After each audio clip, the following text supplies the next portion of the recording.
ओम नमः शिवाय। शिवजी सदा सहाय। ओम नमः शिवाय। गुरुजी सदा सहाय। महर्षि गौतम को गौ हत्या का दोष। एक दिन की बात है कि गौतम ऋषि के शिष्य उनकी आज्ञा से गड्ढे से जल लेने गए। उसी समय अन्य ऋषियों की पत्नियां भी वहां पर जल भरने गई। स्त्रियों ने गौतम ऋषि के शिष्यों से कहा, पहले हमें जल भरने दो, इसके बाद तुम जल भरना। इसके साथ ही उन्हें डांट भी लगा दी। इस पर गौतम ऋषि के शिष्य बिना जल भरे ही आश्रम में लौट आए। ऋषि पत्नी अहिल्या जी उन्हें समझा बुझाकर स्वयं जल लेने गई। उन्होंने स्वयं गौतम ऋषि को जल ला कर दिया। तब अहिल्या जी स्वयं जल भरने के लिए जाने लगी। इस पर अन्य ऋषियों की पत्नियों ने किसी दिन शिकायत कर दी कि अहिल्या हमें पानी नहीं भरने देती है।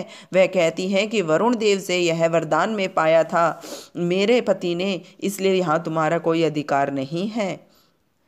इससे बाकी ऋषि लोग गौतम ऋषि से नाराज हो गए और उन्हें दुख पहुंचाने के लिए गणपति का पूजन करने लगे। गणपति प्रत्यक्ष रूप से प्रकट होकर कहने लगे, मैं आप लोगों से प्रसन्न हूँ, आप वरदान मांगिए। मुनिगण बोले, हे स्वामी, यदि आप हमसे प्रसन्न हैं तो महर्षि गौतम स्थान को छोड़कर कहीं दूर चले जाएं, ऐसा वरदान दीजिए।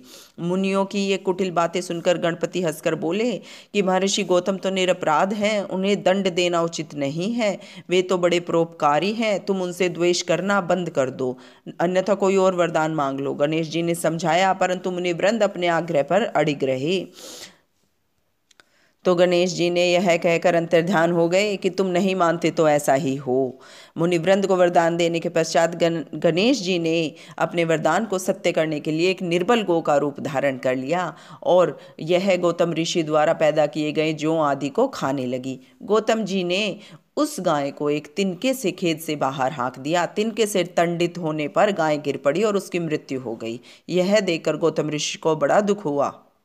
उसी समय मुनिगण वहां आ गए और महर्षि गौतम और उनकी पत्नी अहिल्याबाई और उनके शिष्यों को भला बुरा कहने लगे और कहा कि तुम इस स्थान पर रहने योग्य नहीं हो, तुम दूसरे स्थान पर चले जाओ। अब ऋषि गौतम वहां से एक कोस की दूरी पर दूसरी जगह रहने लगे।